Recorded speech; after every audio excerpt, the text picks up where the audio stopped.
Hello, good morning, my dear students, and welcome back to my YouTube channel IITians Care by अभिषेक जैन। तो अभी तक हम लोग आई can say that inverse के ऊपर क्वेश्चंस कर चुके थे और करेक्टरिस्टिक इक्वेशन मैट्रिक्स पॉलिनोमियल को रिवाइज कर चुके थे और साथ साथ केले हैमिल्टन थ्योरम उसको भी हम पढ़ चुके थे। अब जो मेरा यहाँ टॉपिक बचता है that is called system of equation and criteria for consistency. तो इस टॉपिक को हमको स्टार्ट करना है और एक दो टॉपिक और होते हैं मैट्रिक्स में, जैसे कि echelon form, rank method. But echelon form और रैंक मेथड जो है वो आपके इस जेई के कोर्स में नहीं है।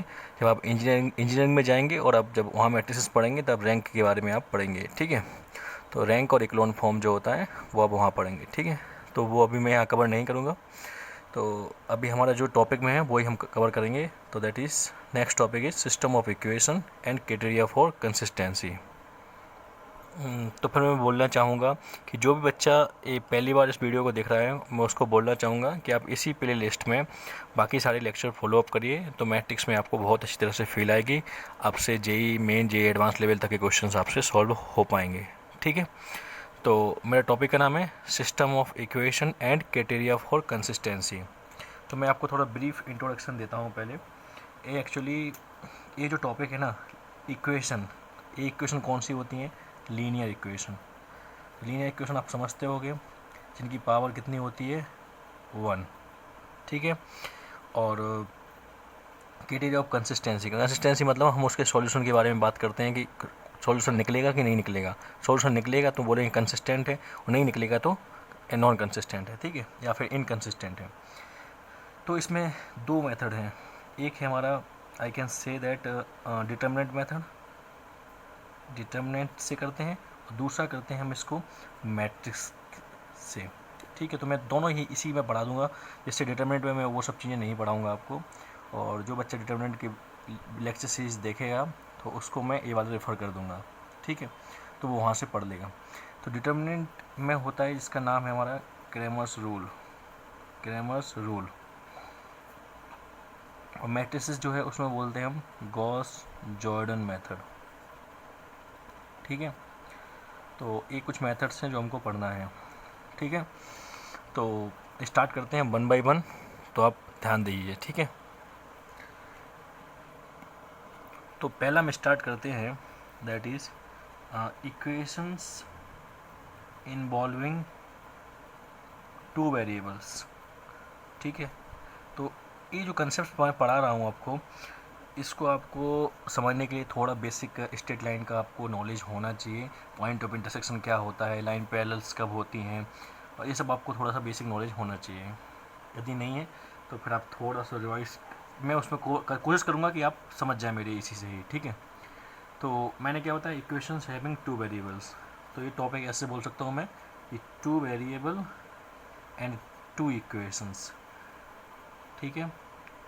चलिए, तो लेट मैंने बोला a1x plus b1 by equals to c1, दूसरा a2x plus b2 by equals to c2। तो ऑब्जर्व कर सकते हैं कि दोनों क्या हैं? 2 स्ट्रेट लाइंस, ठीक है। तो हमको ये तो पता ही है कि हम इनके पॉइंट ऑफ इंटरसेक्शन निकाल सकते हैं, ठीक है। पॉइंट ऑफ इंटरसेक्शन कैसे निकलता है? इस इक्वेशन को सॉल्व करोगे, दूसरे में पुट करोगे, दूसरे में यहाँ से बाई निकालोगे, यहाँ पुट करोगे तो एक्स निकल जाएगा, एक्स को यहाँ पुट करोगे तो बाई निकल जाएगा। तो एक्स एंड वाई, तो पॉइंट ऑफ इंटरसेक्शन आप निकालना आप जानते हो, ये तो क्लास 10 से ही आप करने लग जाते हो, ठीक है। तो इक्वेशन जब हम इसके बारे में पढ़ रहे हैं तो इसको पहले हमें जो हमारा ये क्या लिखा हुआ है, क्राइटेरिया फॉर कंसिस्टेंसी। तो इसमें होता है क्या एक्चुअली, मैं आपको बताऊँ। पहला केस, इसी के अंदर केस 1, ये हम कौन सा पढ़े हैं? 2 वेरिएबल्स वाला। तो ध्यान दीजिए, ए क्या है आपको याद होगा, ए क्या है? एक स्ट्रेट लाइन है, एक दूसरी स्ट्रेट लाइन है। A1 क्या बोलते हैं? Coefficient of x. सब पता होगा ये सब चीज़ें, क्लास आप 11th में आपको स्ट्रेट लाइन में पढ़ाया जाता है। नेक्स्ट केस 1, जब मैंने बोला A1 बाई A2 और B1 बाई B2, ये दोनों इक्वल हो, मतलब इनके कोफिशिएंट का रेशियो इक्वल हो। कोफिशिएंट का रेशियो मतलब मैंने बोला ऐसे 2x plus 4y equals to 5। Next मैंने बोला आपको कुछ 4x plus 8y equals to कुछ 9, ठीक है। तो अब देखिए यहाँ पे A1/A2 कितना है 1/2, यहाँ पे A1/A2 कितना है 1/2, मतलब ये दोनों का ये लाइन कैसी होगी, आपको ऑब्जेक्ट चेक करोगे जब आप इसको थोड़ा सा मॉडिफाई करोगे तो इसमें 2 कॉमन लोगे, क्या होगा 2x + 4 2 बाहर जाएगा 9/2, मतलब इसमें c की वैल्यू इसमें 5 है, इसमें c की वैल्यू 9/2 है, मतलब लाइंस कैसी होगी, लाइंस पैरेलल होंगी, ये सब यदि आपको याद हो तो A1/A2 equals to B1/B2 does not equals to C1/C2, which means lines are parallel। अच्छा, यदि लाइंस आर पैरेलल होंगी तो आप सोच सकते हैं कि इसमें no common point of intersection, ये जो क्रॉस लगा रहा हूँ इसको बोलते हैं, मैं अपनी भाषा में बोलता हूँ इंटरसेक्शन, ठीक है, तो आप समझ लेना, no common point of intersection, तो मतलब क्या हुआ कि नो सॉल्यूशन, ठीक है, मतलब ऐसी लाइंस का कोई सॉल्यूशन नहीं होगा। समझ में आ रही बात, क्लियर है। तो आपको कभी दो लाइंस दी हुई और आपसे पूछा जाए कि ये कंसिस्टेंट है कि नहीं है, क्या नहीं है, तो आपको तुरंत उसका चेक करना होगा A1/A2 और इस टाइप से चेक कर लो, यदि ऐसा कुछ आ जाए तो आप बोलोगे कि वो नो सॉल्यूशन देगा, ठीक है। सेकंड पढ़ें, चलिए फिर नेक्स्ट सेकंड केस। अच्छा, एक चीज़ और, मतलब जैसे मैंने नो सॉल्यूशन, तो सॉल्यूशन नहीं निकलेगा, तो अब ये कंसिस्टेंटी की बात कर रहा था, कंसिस्टेंट मतलब कि सॉल्यूशन निकलेगा कि निकलेगा, तो नहीं निकलेगा मतलब क्या बोलूँगा मैं, इक्वेशंस आर इनकंसिस्टेंट, ठीक है, इनकंसिस्टेंट मतलब कंसिस्टेंट नहीं है, ठीक है, या फिर नॉन कंसिस्टेंट, जो भी आपको भाषा दिखे आप ऐसे इसको जज कर सकते हो। और लाइन कैसी होंगी, लाइन्स आर पैरेलल, ठीक है। चलिए नेक्स्ट सेकंड केस। अब केस 2 में क्या है, मैं बोलूँ आपको वो जो कोफिशिएंट थे उन लाइन के A1/A2 इक्वल्स टू B1/B2 तो है, बट C1/C2 भी है, तो ऐसी लाइन्स के लिए क्या हो जाएगा, सोच के देखो, मैंने बोला इस टाइप से 2x + 4y - 5 equals to 0, next मैंने बोला 4x + 8y - 10 equals to 0, ratio कितना हो जाएगा 2/4 इक्वल्स टू 4/8 इक्वल्स टू -5/- 10, ये क्या हो गया 1/2 1/2 1/2 सब इक्वल हो गया। मतलब क्या हुआ, जब आप लाइन ड्रॉ करोगे तो एक ही लाइन ड्रॉ हो जाएगी, मतलब लाइंस एक दूसरे के ऊपर हो जाएंगी। यदि मैं बोल रहा हूँ पहली लाइन को L1 बोल रहा हूँ, दूसरी को L2 बोल रहा हूँ, तो L1 और L2 दोनों क्या हो जाएंगी, कॉन्सिडेंट हो जाएंगी, ठीक है। तो कॉन्सिडेंट हो जाएंगी तो इस केस में क्या होगा, ऐसी ऐसी कितनी लाइन्स हो सकती हैं, ऐसे तो आप कितने भी लाइन्स बनाते रहो सब इसके ऊपर बहुत सारी लाइन आ जाएंगी, तो सॉल्यूशन क्या निकल के आएंगे, इनफाइनाइटली मैनी सॉल्यूशंस, ठीक है। और मैं क्या बोल सकता हूँ कि आप ऐसे बोल सकते हो कि at every point we get point of intersection, क्योंकि मैं इस पॉइंट के लिए बात करूँ तो वो भी सेटिस्फाई करेगा, इस पॉइंट के लिए बात करूँ हर पॉइंट सेटिस्फाई करेगा, पॉइंट ऑफ इंटरसेक्शन, ठीक है। At every point we get point of intersection, यहाँ तक किसी को डाउट, ठीक है। तो ऑब्जर्व करने वाली बात क्या है, और इसी को मैं और क्या बोल सकता हूँ कि लाइंस बिकम्स, यदि स्ट्रेट लाइन याद है, लाइंस बिकम्स कॉन्सिडेंस, ठीक है, या फिर कॉन्सिडेंट कुछ भी, कॉन्सिडेंट सब वो एक ही बात है, ठीक है। और इसके केस में या फिर मैं बोल सकता हूँ कि लाइंस जो क्वेश्चंस में घुमा के आते हैं, लाइंस आर आइडेंटिकल, ठीक है। तो मैं कमेंट क्या करूँगा, इन्फिनाइटली मैनी सॉल्यूशंस निकलेंगे इस केस में, और इक्वेशंस क्या होंगी, इक्वेशंस आर डिपेंडेंट, उनको बोलते हैं, और डिपेंडेंट इक्वेशंस, ठीक है। कोई डाउट, जब इनकी रेशियो इक्वल हो जाए तो हम ऐसे बोलेंगे कि इक्वेशंस आर डिपेंडेंट और डिपेंडेंट इक्वेशंस, सेम बात है, ठीक है। नेक्स्ट पढ़ते हैं केस 3। तो केस 3 क्या है, जब हमने क्या किया कि A1/A2 किया तो वो B1/B2 के इक्वल नहीं आया, ठीक है। तो इस केस में क्या होगा कि जो लाइंस होंगी ना, लाइंस आर इंटरसेक्टिंग होंगी, मतलब एक लाइन और दूसरी लाइन ऐसे इंटरसेक्ट कर रही हो एक पॉइंट पे, ठीक है। तो फिर क्या हो जाएगा, gives definite and unique solution, ठीक है ना, एक ही सॉल्यूशन देगा।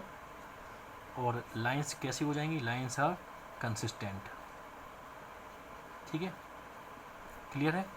लाइंस क्या हो जाएंगी, कंसिस्टेंट हो जाएंगी और तुम्हारा एक ही सॉल्यूशन मिलेगा इस पॉइंट पे, ठीक है। जब a1 बाई a2 की वैल्यू, यदि मैं आपको बोलूँ एग्जाम्पल के तौर पे 2x plus 3y equals to 4 और ये बोल दूँ मैं 9x plus 7y equals to 5, जब आप इन दोनों को सॉल्व करोगे तो एक x की वैल्यू आएगी, एक y की वैल्यू आएगी, तो क्या होगा कि लाइन इंटरसेक्ट करेंगे, एक पॉइंट ऑफ इंटरसेक्शन भी मिलेगा आपको, और सॉल्यूशन कितना होगा, यूनिक सॉल्यूशन होगा, मतलब एक पेयर होगा x एंड y का, ठीक है। तो आपको समझ में आ गया होगा, जब टू वेरिएबल्स की हम बात करें जब लाइन कंसिस्टेंट कब होती हैं, जब एक यूनिक सॉल्यूशन मिलता है, और लाइंस इनकंसिस्टेंट कब होती हैं, जो पहला केस था नो सॉल्यूशन वाले में, और लाइंस डिपेंडेंट कब होती हैं, जब इन्फिनाइटली मैनी सॉल्यूशन मिल रहे हों, ठीक है। तो इसके साथ आपको मैं बोल सकता हूँ कि मेरा ये फर्स्ट वाला कंप्लीट होता है, मतलब two variables and two equations वाला, ठीक है। अब नेक्स्ट पढ़ते हैं हम, नेक्स्ट सेकंड पढ़ते हैं हम, three equations involving two variables, मतलब टू वेरिएबल्स मैंने बोला एक्स एंड वाई, और इक्वेशंस कितनी है, 3, ठीक है। तो अभी तक हम लोग अपने Cramer's rules and Gauss Jordan method पे नहीं पहुँचे हैं, अभी पहले बेसिक वाले पढ़ रहे हैं, ठीक है। तो मैंने बोला two variables x and y, but equations कितनी है, 3, L1 L2 एंड L3। अब इसमें मेरे को कंसिस्टेंट और इनकंसिस्टेंट देखना है, तो मैं कैसे देखूँगा, आप क्या करो, मेथड है कुछ, पहला मेथड बताता हूँ मैं इसके बारे में। पहला मेथड क्या करो, आप सॉल्व, इन दोनों लाइंस को सॉल्व करो, solve any two lines and find x and y. X and y को क्या बोलूँगा मैं, पॉइंट ऑफ इंटरसेक्शन, ठीक है। And satisfy it in third line,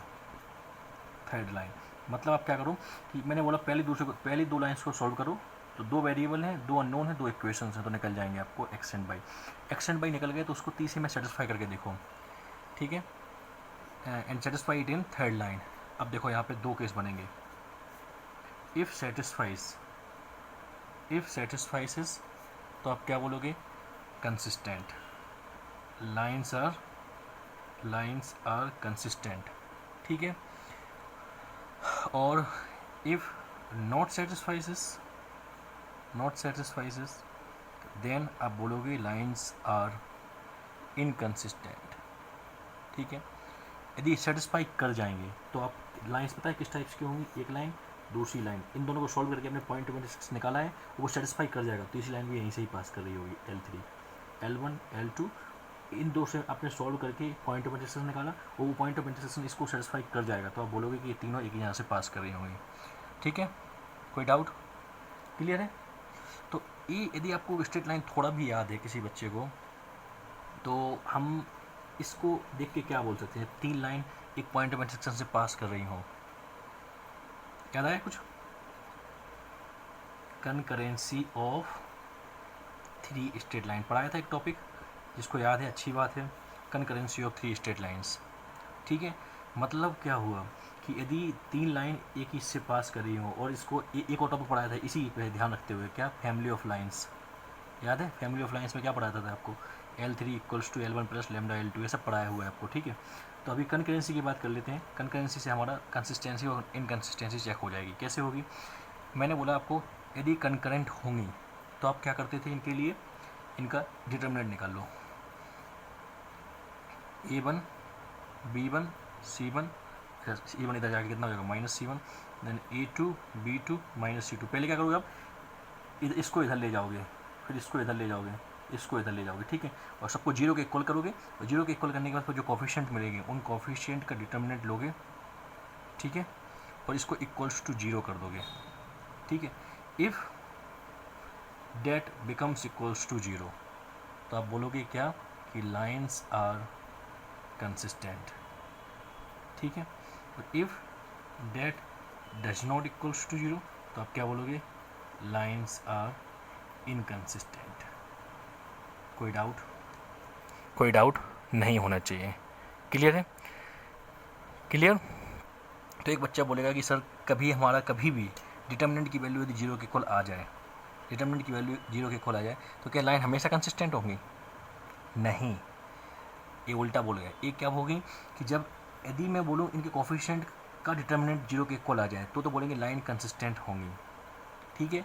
but 22% equal नहीं होगा। 22% इक्वल कैसे नहीं होगा, मैं इसको दिखाता हूँ आपको पॉइंट बना के, जैसे कि नोट बनाता हूँ। देखिए मैं बोलूँगा if 3 lines are consistent, line consistent है क्योंकि डिटर्मिनेंट की कोफिशिएंट जो होगा वो बिल भी 0 होगा। But 22% is not true. 22% मतलब कि मैं बोलूँ एक डिटर्मिनेंट है किसी का, वो 0 के इक्वल आ जाए, तो आप ये हमेशा नहीं बोल पाओगे कि लाइन कंसिस्टेंट होंगी। क्यों? क्योंकि डिटर्मिनेंट 0 तो हमारा तब भी आता है जब when lines are parallel. Lines parallel होंगी तो आपको याद होगा क्या हो जाएंगे, जैसे मैंने बोला 3 लाइन है ऐसे ऐसे, तो उनके कोफिशिएंट जो होंगे वो इक्वल, जैसे मैंने 2 4 6, यहाँ पे भी 2 4 6 आ गया, तो आपको पता होगा किसी भी डिटर्मिनेंट की 2 रो या फिर 2 कॉलम इक्वल आ जाएँ, डिटर्मिनेंट की वैल्यू क्या हो जाती है 0 के इक्वल। जिसको नहीं पता है वो आपको डिटर्मिनेंट बताया जाएगा, ठीक है। तो समझ जाओ आप कि 22% मतलब उसका उल्टा नहीं होगा। उल्टा कैसा कि डिटर्मिनेंट की वैल्यू 0 के इक्वल है, तो मैं ये नहीं बोल पाऊँगा कि लाइन्स आर कंसिस्टेंट, ठीक है। लाइन कंसिस्टेंट होने के लिए क्या होना चाहिए, उनके पॉइंट ऑफ इंटरसेक्शन से पास होना चाहिए, ठीक है। समझ में आ रही बात।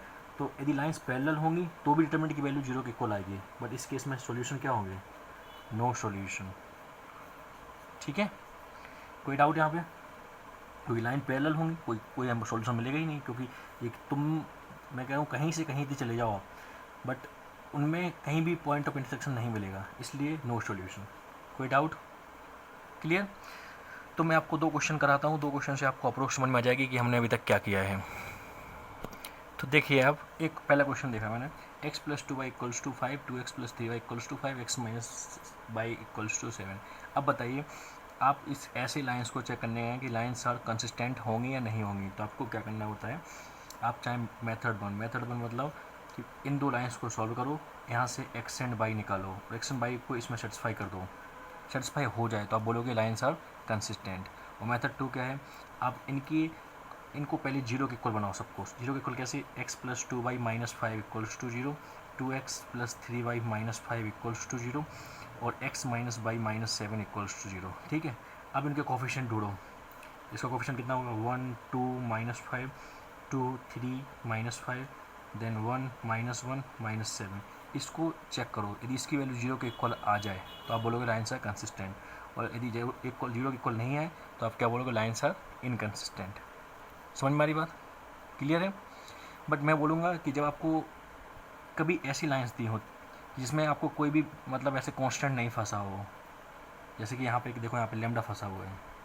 अब लैम्डा की वैल्यू पता ही नहीं है क्या हो सकती है, पर यहाँ पे ऐसा कुछ नहीं फंसा है, तो मैं कहूँगा कि आप मेथड 1 से जाओ, वो रिकमेंडेड है। क्यों? क्योंकि ये सिंपल है, हम आप कर सकते हो जल्दी से, क्योंकि यहाँ से किसी भी 2 लाइन को सॉल्व करो, वहाँ से x एंड y निकालो, तो इसे में पुट करके देख लो, यदि सेटिस्फाई कर जाए बोलोगे लाइन से कंसिस्टेंट, यदि नहीं सेटिस्फाई करे तो नॉट कंसिस्टेंट या फिर इनकंसिस्टेंट। अब ऐसी लाइन्स को जब डील करना हो तो क्या करना होगा हमको क्या करना होगा, अब देखो यहाँ पे तुरंत ऐसे में determinant method is recommended, determinant method is recommended, ठीक है। कैसे रिकमेंड करूँगा मैं, पहले सबको इधर ले आओ, 0 के इक्वल बनाओ, x + λ1 a + 1 - 5 = 0, 2 λx + 3y - 7 = 0, x - λ - 1 y - 8 = 0। अब क्या करो, कोफिशिएंट ले लो, कोफिशिएंट, तो इसका कोफिशिएंट कितना हो गया 1, y का coefficient λ + 1, then -5, then 2 λ, then 3, then -7, then 1, then इसका कितना हो जाएगा -λ - 1, देन -8, ठीक है। कोई डाउट यहाँ पे? और इसको हम कर सकते हैं = 0 कर दो, और यहाँ से लैम्डा की वैल्यू फाइंड कर लो, बता देना किस लैम्डा की वैल्यू के लिए कंसिस्टेंट हो रहा है, ठीक है। कोई डाउट नहीं होना चाहिए। नेक्स्ट, ठीक है। तो आप यहाँ से क्या करेंगे, लैम्डा की वैल्यू फाइंड कर लेंगे, ठीक है। अब क्या होता है, उस पर एनालिसिस होती है। एनालिसिस कैसे होती है, आपने लैम्डा की वैल्यू फाइंड की, अब वो एनालिसिस क्या होती है मैं आपको नेक्स्ट पेज पर दिखाता हूँ। देखिए आप, मान लीजिए आपने सॉल्व किया और लैम्डा की वैल्यू आपने पाई, मान लीजिए कुछ k1 and k2, 2 value pi आपने, मान लो, ठीक है। अब क्या होता है, मैं बोलता हूँ इफ़ लैम्डा की वैल्यू k1 और k2 के इक्वल नहीं है तो क्या हो जाएंगे, लाइंस ना ही कंकरेंट करेंगी, lines will not be concurrent, मतलब लाइन कंकरेंट नहीं करेंगी, कंकरेंट नहीं करेंगी तो क्या होगा, नो सॉल्यूशन, ठीक है। कोई डाउट? ठीक है, अब एक बच्चा बोलता है कि सर लेमडा की वैल्यू, मैंने बोला K1 के लिए एनालिसिस करते हैं पहले, तो एनालिसिस फॉर K1, ठीक। अब K1 के लिए किया मान लो, और K1 पे मेरा डिटर्मिनेंट की वैल्यू 0 के इक्वल आ गई, तो इसका मतलब ये नहीं है, ये कोई गारंटी नहीं बोल सकता है। This doesn't mean that lines will be concurrent, lines will be concurrent, lines will be I can say concurrent or not, ये कोई गारंटी नहीं कर सकता है। क्यों नहीं कर सकता है? क्योंकि मुझे इस पर चेक करना होता है A to Z। जैसे मैंने बोला लैम्डा की वैल्यू K1 पे आपने चेक किया, तो मे बी हो सकता है, may be lines becomes parallel, क्योंकि डेट जीरो होने पे मैंने आपको बताया था अभी पिछले पेज पे, लाइन्स पैरेलल भी हो सकते हैं, ठीक है ना। और यदि पैरेलल नहीं है, if lines are not parallel, तब हम पक्का बोलेंगे कि लाइन्स विल बी कॉन्सिडेंट, ठीक है। अब एक बच्चा बोलेगा कि लाइन्स पैरेलल चेक कैसे करेंगे? चेक तो आपको बताया था मैंने, कुछ करना ही नहीं है। 2x + 3y और इक्वल्स टू 5, 2x प्लस या फिर 4x + 6y इक्वल्स टू 9, इस टाइप से बताया मैंने कि मतलब इनके जो रेशो हैं वो सेम आ जाते हैं। तो फिर आप देखोगे यहाँ पे इक्वल लेता हूँ मैं 6x + 12y, तो ये रेशियो सबके सेम हो रहे हैं ना, सेम हो रहे हैं, तो अब क्या बोलोगे? लाइन्स आर पैरेलल हो रही हैं। बट यदि लाइन्स पैरेलल नहीं होंगी तो पक्का वो क्या होगी? कॉन्सिडेंट ही होंगी, ठीक है। तो कोई डाउट? ठीक है। अब क्या होता है, अब कैसे इसको और एनालिसिस करते हैं? जैसे मान लो 3 लाइन दी हुई थी, L1, L2 एंड L3। अब आपने क्या किया, L1 और L2 चेक किया, मान लीजिए ये अपनी मे बी कॉन्सिडेंट आ गई for any value of lambda पे, ठीक है। चलिए, अब हमें क्या करना होगा कि थर्ड लाइन भी चेक करनी पड़ेगी। Now we have to check that L3 is coincident और नॉट, ठीक है। इफ़ कॉन्सिडेंट आ जाए, कॉन्सिडेंट मतलब सेटिस्फाई कर जाए उसको, कॉन्सिडेंट आ जाए, तब आप क्या बोलोगे? तब कोई दिक्कत नहीं है, तब तो कोई दिक्कत ही नहीं है। तब उस समय क्या बोलोगे आप कि लाइंस के हमारे सॉल्यूशन कितने होंगे? इनफाइनाइट सॉल्यूशन, ठीक है। इफ़ कॉन्सिडेंट आ जाए ये वाली लाइन तो हमारी सॉल्यूशन कितने होंगे? Infinite solution. और if this line is not coincident, तब हमारे सॉल्यूशन होंगे कितने? नो सॉल्यूशन मतलब इनकंसिस्टेंट, ठीक है, इनकंसिस्टेंट होगा, ठीक है। फिर अब यूनिक सॉल्यूशन कब होगा? जब मैं ऐसे बोल सकता हूँ कि जो थर्ड लाइन थी ना, एक मैंने बोला 2 लाइन ऐसी हैं और तीसरी लाइन जो है ना वो इन दोनों के पैरेलल नहीं है। If third line is not parallel to other two lines, then lines will give unique solution, ठीक है। और वो आपको कहाँ से मिलेगा यूनिक सॉल्यूशन? पहली 2 लाइन को सॉल्व करने के बाद, ठीक है। तो इतनी एनालिसिस हमको जानने की ज़रूरत थी, ये मैंने K1 के लिए बोल दिया। सेम आपको K2 पे भी चेक करना होता है, क्योंकि मैंने आपको बताया था डिटरमिनेंट की वैल्यू 0 हो, इसका मतलब ये नहीं बोल सकते हो कि आपकी हमारा वो हो जाए। क्यों? क्योंकि डिटरमिनेंट की वैल्यू 0 तो हमारी पैरेलल लाइन के लिए भी होती है, ठीक है ना।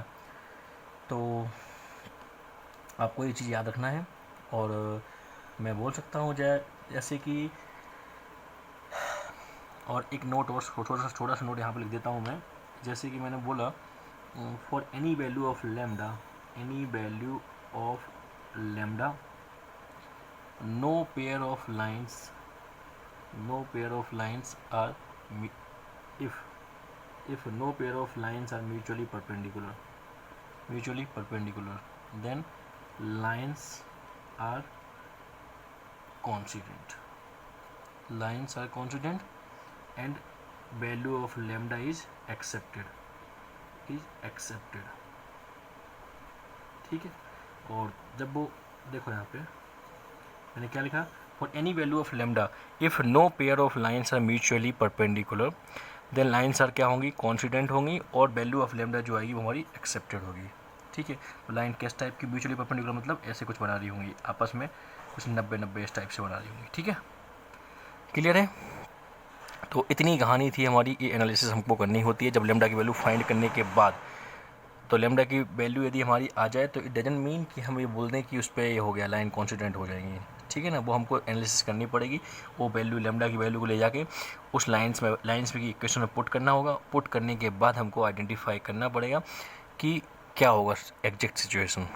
ठीक है, तो अभी तक हम ये सब किसके लिए कर रहे थे, 2 वेरिएबल के लिए। तो ये सब कहानी 2 वेरिएबल के लिए थी। अब हम स्टार्ट करेंगे 3 वेरिएबल के लिए। 3 वेरिएबल में क्या होगा, एक्स, वाई एंड जेड आ जाएगा।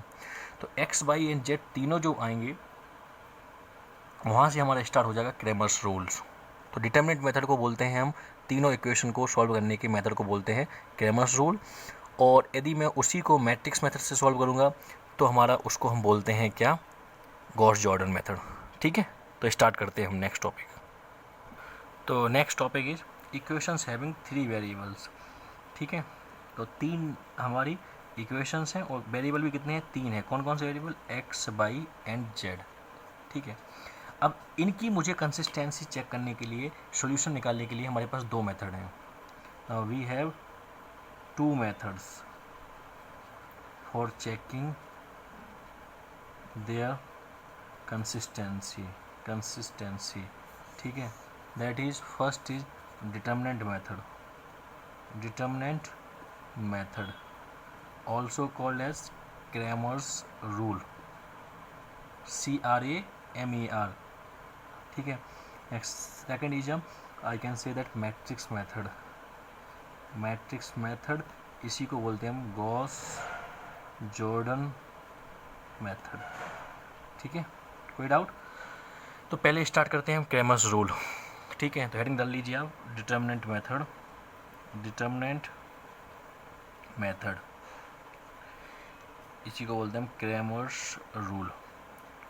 ठीक है, चलिए, तो इसमें मैं क्या करता हूँ, मुझे कुछ टर्म्स डिफाइन करने पड़ेंगे। तो टर्म्स क्या डिफाइन करूँगा मैं, 1 बाय 1 आप चेक करिए, यहाँ पे देखिए जल्दी से। ठीक है, चलिए, तो फर्स्ट टर्म मैं इसमें डिफाइन करता हूँ, डिफाइन डी और डेल्टा। कहीं पे डी के नाम से रहता है कैपिटल डी, कहीं पर डेल्टा के नाम से रहता है, तो जो आपको समझ में आए। ठीक है, ये क्या होता है, ये होता है डिटर्मिनेंट ऑफ इन तीनों लाइन के कोफिशिएंट का। तो कितना हो जाएगा, A1 B1 C1, A2 B2 C2, next A3 B3 C3। Clear है। ठीक है, अब नेक्स्ट निकालते हैं D1 और डेल्टा 1। ठीक है, अलग अलग बुक में अलग अलग जगह पे कहीं पे D1 होता है, कहीं डेल्टा 1 होता है, इसलिए मैं दोनों लिखवा रहा हूँ आपको। अब क्या होता है, अब आपको क्या करना होता है कि फर्स्ट कॉलम को चेंज कर दो। फर्स्ट कॉलम में यहाँ पे जब डी में क्या आया था, A1 A2 A3 आया था, अब यहाँ पे A1 A2 A3 नहीं आएगा, अब क्या आएगा, ए वाला। ठीक है, तो कितना हो जाएगा, D1 D2 D3। नेक्स्ट बाकी 2 सेम रहेंगे columns, B1 B2 B3, next C1 C2 C3। Next similarly D2 निकल जाएगा, D2 और डेल्टा 2, वो क्या होगा, वो फर्स्ट कॉलम फिर से सेम रहेगा, A1 A2 A3। Next second column में क्या आएगा, D1 D2 D3, C1 C2 C3। Next and last होगा क्या, D3 और जिसको डेल्टा 3 भी होगा कहीं कहीं पे। इसमें क्या होगा, बाकी 2 कॉलम सही होंगे, डी के जैसे ही होंगे, A1 A2 A3 B1 B2 B3, और लास्ट में C1 C2 C3 जगह पे क्या होगा, D1 D2 D3। आपको ये 3 डिटर्मिनेंट सॉल्व करने पड़ेंगे। ठीक है, तो ये 3 डिटर्मिनेंट सॉल्व करने के बाद आप फाइनली क्या मिलेगा आपको, मैं आपको बता देता हूँ। और जब आप इनको सॉल्व करने के बाद ऐसे आएंगे तो क्या होता है, जब आप सॉल्व करेंगे इनको, और इनमें एक फैक्ट होता है वही वाला, आप A1 A2 A3 इनको कंसिडर कर लो, और इनके कंसिडर करने के बाद जब आप इनके कोफैक्टर के साथ मल्टीपल करोगे, मल्टीपल करने के बाद मैं छोड़ देता हूँ, वो डेरिवेशन है, वो आपके लिए यूज़फुल नहीं है। डायरेक्ट बताता हूँ क्या आ जाएगा, जो आपके काम का है मैं वो बताता हूँ। Delta into x equals to delta 1। ठीक है, इक्वेशन नंबर 1। दूसरा क्या होगा, delta into y equals to delta 2, equation 2, and delta into z equals to delta 3, this is equation number 3। यहाँ 1 2 3 ऑलरेडी दे चुका हूँ, तो इसको ए बी सी मान लेता हूँ, ठीक है। चलो, तो ये 3 इक्वेशन निकल के आएंगी। अब ये आप सोचो कि ये कहाँ से आएगा, तो वो आपके लिए उतना रिकमेंडेड नहीं है और ना कोई पूछेगा आपसे। वो ऐसे करेंगे कि इसका पहले हम इसको कंसिडर करेंगे पहले कॉलम को, फिर इसके कॉलम को फैक्टर के साथ मल्टीप्लाई करेंगे। तो आपको मैंने एक चीज़ पढ़ाई थी कि A1 को CA1 से मल्टीप्लाई करो, फिर A2 को CA2 से मल्टीप्लाई करो, तो ऐसे क्या देता है, डिटरमिनेंट वैल्यू देता है। और बाकी A1 को किसी दूसरे कॉलम के को फैक्टर से मल्टीप्लाई करो तो 0 वैल्यू देगा। उन सबको आप जब सॉल्व करके लाओगे तो आपको ऐसे रिजल्ट्स आएंगे। मतलब delta times of x equals to delta 1, delta times of y equals to delta 2, delta times of z equals to delta 3, ठीक है। ये 3 इक्वेशन आपको निकल के आएंगी। अब इनमें मुझे कुछ एनालिसिस करना है, मैं 1 बाय 1 तीनों इक्वेशन की एनालिसिस करता हूँ, ठीक है। चलिए नेक्स्ट। अब क्या है, हम 3 इक्वेशन निकाल लिए थे, delta x equals to delta 1, and delta y equals to delta 2, and delta z equals to delta 3, ठीक है। ये तीनों आ जाएंगे। Next case 1। केस 1 क्या होता है, मैं लेता हूँ इफ़ डेल्टा की वैल्यू 0 के इक्वल नहीं है, ठीक, देन यदि डेल्टा की वैल्यू 0 के इक्वल नहीं है तो डेल्टा को मैं डिवाइड कर सकता हूँ डेल्टा 1 के नीचे, डेल्टा को डिवाइड कर सकता हूँ मैं डेल्टा 2 के नीचे।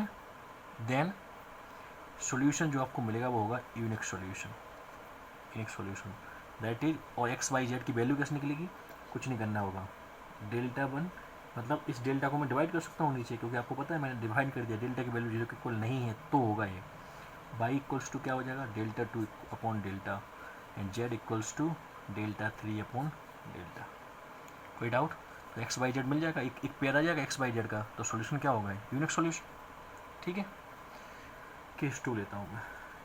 केस 2 क्या होता है, इफ़ डेल्टा की वैल्यू 0 होगा but at least one of delta 1, delta 2 and delta 3 is non zero, then मतलब डेल्टा की वैल्यू तो 0 है बट डेल्टा 1, डेल्टा 2, डेल्टा 3 में कम से कम एटलीस्ट एक नॉन जीरो है, तो जो आपको मिलेगा वो होगा इनकंसिस्टेंट सॉल्यूशन, और you can say that no solution. मतलब ये कहानी कैसी हो रही होगी, मैं आपको दिखाता हूँ समझाने के लिए। मैं बोलूँ आपको जैसे कि फ्रॉम फर्स्ट से बोलूँ, फर्स्ट में ऐसा हो रहा होगा कि डेल्टा तो 0 ही है, तो इधर लेफ्ट हैंड साइड तो 0 हो गया, 0 इक्वल्स टू डेल्टा 1 लेट से मैंने 0 आ गया, ये तो सेटिस्फाई कर गया। नेक्स्ट एक 0 आ गया बट डेल्टा 2 0 नहीं है, ये कुछ आ गया 2, डेल्टा 3 भी 0 नहीं है, फिर आ गया 3। अब 0 कभी 2 के इक्वल होगा, 0 कभी 3 के इक्वल होगा क्या, ये फ्रॉम 1 से, ये फ्रॉम 2 से, और ये फ्रॉम 3 से, नहीं होगा ना। जब नहीं होगा तो क्या होगा, इनकंसिस्टेंट सॉल्यूशन, मतलब उसका कोई भी सॉल्यूशन नहीं होगा। नेक्स्ट, अब मैं लेता हूँ केस 3। जो केस 3 है वो मोस्ट इम्पोर्टेंट केस है। वो कैसा है, if delta equals to 0 and delta 1, delta 2 and delta 3 वो भी तीनों 0 हैं, तो इस केस में क्या हो सकता है, या तो आइदर इनफाइनाइटली मैनी सॉल्यूशन भी आ सकते हैं, इनफाइनाइटली मैनी सॉल्यूशंस, और दूसरा क्या हो सकता है, या तो नो सॉल्यूशन होगा। अब दोनों कैसे चेक करेंगे, उसके लिए आपको वेक्टर 3D का थोड़ा नॉलेज होना चाहिए, पर वेक्टर 3D का आपको नॉलेज नहीं है, क्योंकि प्लेन को समझना होगा। यदि मैं बोलूँ कि आपको वो आता हो family of lines straight line में, तो ऐसे फैमिली ऑफ प्लेन होते हैं, तो प्लेन को क्या करते हैं, फैमिली ऑफ लाइन्स की क्वेश्चन क्या होती है, L3 को हम लिखते हैं L1 plus lambda L2, plane क्या होती है P3 equals to P1 plus lambda P2। अब हमको चेक करना होगा उन सब चीज़ों से कि क्या होगा एग्जैक्ट सिचुएशन, ठीक है। तो उसको समझने के लिए हमको थोड़ा सा उसका नॉलेज चाहिए, बट यदि आपको वो सब चीज़ें नहीं आती हैं तो मैं आपको एक ट्रिक देता हूँ। ट्रिक क्या होगी, चलिए मैं नेक्स्ट पेज पर लिखता हूँ। तो वो ट्रिक भी मैं दूंगा आपको, बट ट्रिक के साथ साथ पहले आप एक काम करिए, वो भी समझ लीजिए, क्योंकि बाद में आप जब वेक्टर 3D समझ लेंगे तब आपको वो चीज़ समझ में आ जाएगी। तो मैं बोलता हूँ इफ़ डेल्टा इक्वल्स टू 0 है, तो हम क्या कर सकते हैं कि 3 आपको लाइंस दी हुई थी, A1x plus B1y plus C1z equals to D1। इसको क्या है एक्चुअली, 3 डायमेंशनल में है, 3 डायमेंशनल, तो प्लेन की इक्वेशन है। दूसरी क्या है, a2x plus b2y plus c2z equals to d2, a plane 2 है। तीसरा a3x plus b3y plus c3z equals to d3, ये क्या है, 3 प्लेन दिए हुए हैं। अब क्या हो सकता है कि if delta equals to 0 and no planes are mutually perpendicular, mutually parallel to each other, parallel to each other, then क्या हो रहे होंगे, मतलब 2 प्लेन हैं, ऐसे प्लेन होते हैं एक्चुअली, उन प्लेन आपस में जब वो पैरेलल नहीं है, अब पैरेलल नहीं है और डेल्टा उसका 0 भी है, तो वो क्या होंगे, वो प्लेन आपस में कहीं इंटरसेक्ट कर रहे होंगे, ऐसे कुछ। ठीक है, अब वो समझ में आ जाए तो अच्छी बात है। फील लेने के लिए 3 प्लेन को दीवार होती मैं आपको वहीं बना के दिखा देता, ठीक है। ऐसे 3 प्लेन इंटरसेक्ट कर रहे होंगे, तो इसको ये लाइन की तरह समझो, तो ऐसे कुछ हो रहे होंगे, देखो ऐसे 3 प्लेन ऐसे कुछ हो रहे होंगे। तो मैं बोल सकता हूँ यदि ये प्लेन 1 है, ये प्लेन 2 है, तो प्लेन 3 को मैं लिख सकता हूँ क्या, P1 या फिर बोलो lambda P1 plus mu P2 equals to 0। ठीक है, ये कौन सा केस है, जब no planes are mutually parallel to each other और उसका डेल्टा 0 के इक्वल है। ठीक है, तो इन प्लेन्स को क्या बोलेंगे हम, कोएक्सियल प्लेन्स। ठीक है, और दूसरा क्या केस हो सकता है, एक हो गया, ये मैंने ए ले लिया है डेल्टा इक्वल्स टू 0 पे। ठीक है, नेक्स्ट, अब और क्या हो सकता है कि 2 प्लेन ऐसे दे दिए और तीसरा एक शिफ्टेड है, उससे दूर है, तो इस केस में क्या हो रहा होगा कि पॉइंट ऑफ, लेट्स से मैंने ये बोला ए P1 है, ए P2 है, तो ये क्या होगा, point of intersection of P1 and P2 जो है वो पैरेलल होगा, किसके पैरेलल होगा, इस parallel to P3 but shifted है। ठीक है, क्लियर है। तो इस केस में क्या निकल के आएगा, इस केस में क्या होगा, इस केस में क्या होगा, दोनों का हम यदि समझना चाहें तो हम इक्वेशंस को सॉल्व कर सकते हैं आप। अब ऑब्जर्व करिए, P3 जो शिफ्टेड है, यहाँ पे P3 निकल रहा है, वो P3 जो होगा वो किसके फॉर्म में निकलेगा, lambda P1 plus mu P2, ये किसको बोलते हैं हम, फैमिली ऑफ प्लेन्स। ठीक है, तो आप क्या करेंगे कि यहाँ पे P3 इस प्लेन की इक्वेशन को यहाँ लिखो, P1 को यहाँ लिखो, P2 को यहाँ लिखो। ठीक है, सबको लिखो और सबको सॉल्व करो, सॉल्व करने के बाद कंपेयर करना है। अब फर्स्ट एंड सेकंड दोनों को आपको आइडेंटिफाई करना है, एनालाइज करना है, तो मैं इसके लिए आपको एक तरीका देता हूँ, इसी से ही P3 equals to lambda P1 plus mu P2 से चलते हैं हम इसको और बनाते हैं हम इसको यहाँ पे। ठीक है, तो P3 equals to lambda P1 plus mu P2 है, इक्वल्स टू 0 है, तो अपने P3 मैंने माना था क्या, A3x plus B3y plus C3z minus D3 equals to lambda times of A1x plus B2y, I can say नहीं, lambda 1 plus B1y plus C1z minus D1 plus mu times of क्या माना था मैंने, A2x plus B2y plus C2z minus D2 equals to 0। ठीक है, अब observe करेंगे आप, यहाँ से x के कोफिशिएंट को कंपेयर कर दो, y के कोफिशिएंट को कंपेयर कर दो, दोनों तरफ से z के कोफिशिएंट को कंपेयर कर दो, तो करने पे क्या मिलेगा, यहाँ से देखो lambda A1 plus mu A2 equals to, यहाँ से क्या मिलेगा, A3, पहली इक्वेशन। दूसरा क्या मिलेगा आपको, lambda B1 plus mu B2 equals to B3, और तीसरा मिलेगा lambda C1 plus mu C2 equals to C3, then मिलेगा lambda D1 plus mu D2 equals to D3। ठीक है, ये आपको 4 इक्वेशन मिलेंगे। तो आपको क्या करना है, इन 2 इक्वेशन को सॉल्व करना है, क्योंकि A1 A2 B1 B2 और A3 B3 ये सब आपको पता होगा। यहाँ से सॉल्व करने पे 2 इक्वेशन है, solve them and find lambda mu. ठीक है, और इनको फाइंड करने के बाद यहाँ पे सेटिस्फाई करो, यदि इफ़ सेटिस्फाई हो जाए, इफ़ satisfies देन क्या होगा मैं आपको बताता हूँ। तो आप सेटिस्फाई करना, तो इस इक्वेशन में मस्ट हमेशा इसमें सेटिस्फाई होंगे, क्यों होंगे, क्योंकि ये तो यहाँ से प्लेन जब बन रहे हैं तो यहाँ पे एक मस्ट है, इसमें तो सेटिस्फाई होने हैं, मस्ट सेटिस्फाइज इट। ठीक है, थर्ड इक्वेशन को, बट ये जो फोर्थ इक्वेशन है ना, ये कांस्टेंट की वजह से बनी है, इसको ये आपको डिसाइडिंग फैक्टर करेगी, ये क्या होगी, आपकी डिसाइडिंग फैक्टर होगी, किस चीज़ के लिए, deciding factor for knowing that that either planes are coaxial, coaxial मतलब कैसे वाले, ऐसे वाले, तीनों ऐसे हैं, और प्लेन्स और वन प्लेन आर शिफ्टेड।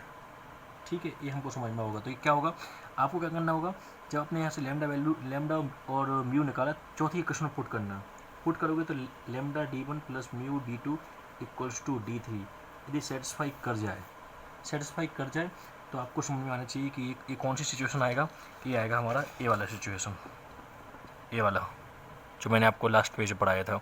कौन सा, ये कौन सा केस चल रहा था, केस 3 के अंदर, केस 3 के अंदर first situation.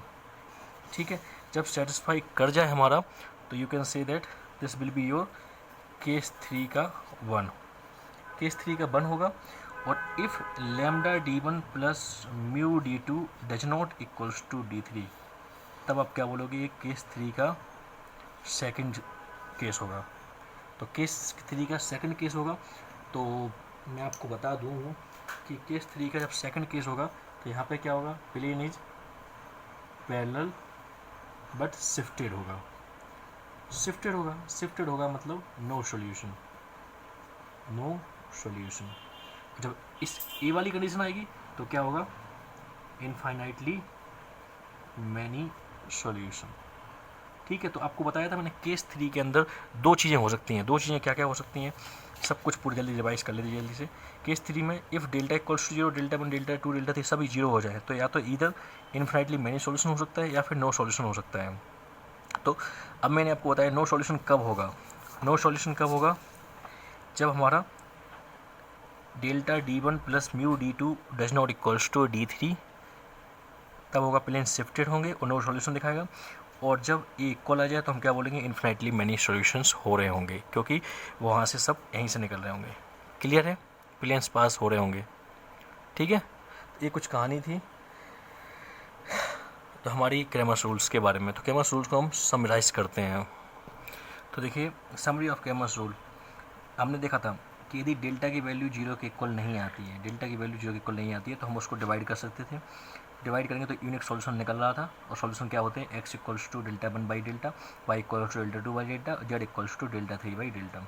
Next, if delta की वैल्यू 0 के इक्वल आ रही थी तो वहाँ पे दो केस हो सकते थे, क्या क्या, देखो समझो इस चीज़ को, at least one of delta 1, delta 2, delta 3 उनमें से एक नॉन जीरो आ रहा था, जो मैंने ये बताया था 0 equals to 0 but 0 equals to side 2, क्या लिया था एग्जाम्पल, जो भी लिया था, ऐसा कुछ हो रहा होगा।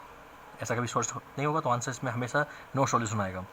बट जब ऐसा हो रहा होगा कि डेल्टा की वैल्यू 0 हो एंड डेल्टा 1, डेल्टा 2, डेल्टा 3 तीनों ही 0 हो रहे हों, उस केस में क्या होगा, इधर इनफाइनाइट मैनी सॉल्यूशन और no solution. Infinitely many solution मैंने आपको बता दिया कब मिलेंगे, आपको लास्ट पेज बताया था, जब लास्ट फोर्थ इक्वेशन में जब आप लैम्डा और म्यू की वैल्यू पुट करोगे तब, और यदि वो सेटिस्फाई कर जाए तो, यदि सेटिस्फाई नहीं करे तो नो सॉल्यूशन मिलेगा, बताया था आपको। तो this will be your case 3 का है जो हमने बनाया था, ये हमारा है कौन सा, केस 2 है, और ये हमारा कौन सा था, case 1। This is all about Cramer's rule, कोई डाउट नहीं होना चाहिए। नेक्स्ट जब ये हमारा कुछ वो ट्रिक जो मैंने बात किया था वो ट्रिक है। इन केस 3 आपको जो वो 3 लाइंस की इक्वेशन दी होंगी वो एक्चुअली लाइन नहीं होगी, प्लेन होंगे, क्यों, क्योंकि x, y, z 3 वेरिएबल हैं। इफ़ एटलीस्ट 2 ऑफ, कम से कम 2 d1, d2, d3 are not equal, ठीक है, मतलब d1, d2, d3 में से कम 2 इक्वल नहीं है in the given equation, but also delta और डेल्टा 1, डेल्टा 2, डेल्टा 3 तीनों ही इक्वल आ रहे हैं, मतलब 0 के इक्वल आ रहे हैं, then these equation represent parallel planes. Parallel planes होंगे तो उनमें कोई भी, मतलब जो ये होता है ना कोएक्सियल वाला हो रहा था ना, कोएक्सियल नहीं होंगे, वो होंगे parallel planes, hence system becomes inconsistent, answer will be no solution. ठीक है, तो ये ट्रिक हमेशा काम नहीं करेगी, बट आपको थोड़ा सा रिलीफ के लिए ऐसे आपको सोच सकते हो, अदरवाइज़ आपको मैंने बताया हुआ है यदि ऐसा नहीं हो रहा होगा तो फिर क्या हो रहा होगा, इन्फिनिटली मैनी सॉल्यूशन। ठीक है, चलिए आगे बढ़ते हैं, एक आध क्वेश्चन कर लेते हैं पहले इन पे।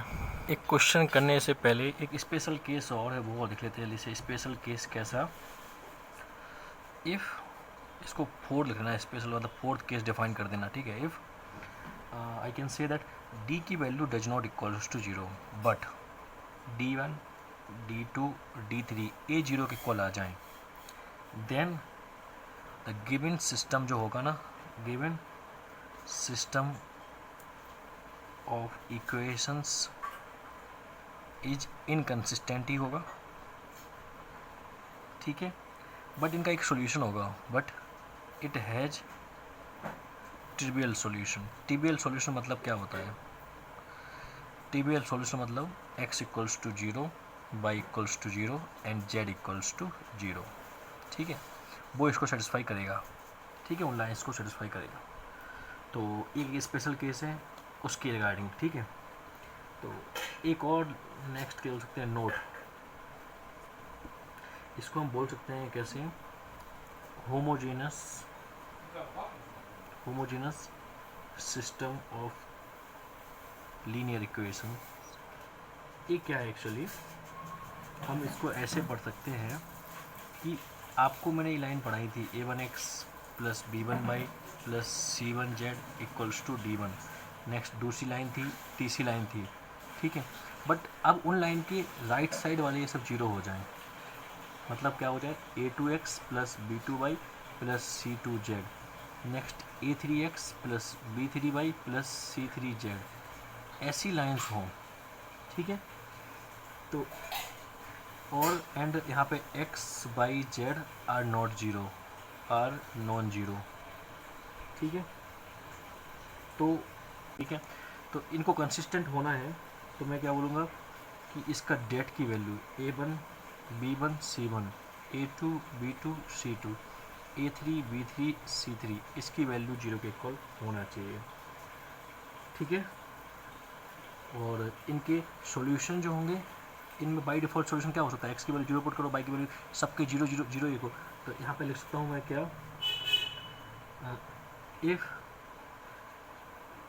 Given system have only 0 solution for all its variable, then these equations are trivial. These equations are said to have trivial solution, ठीक है।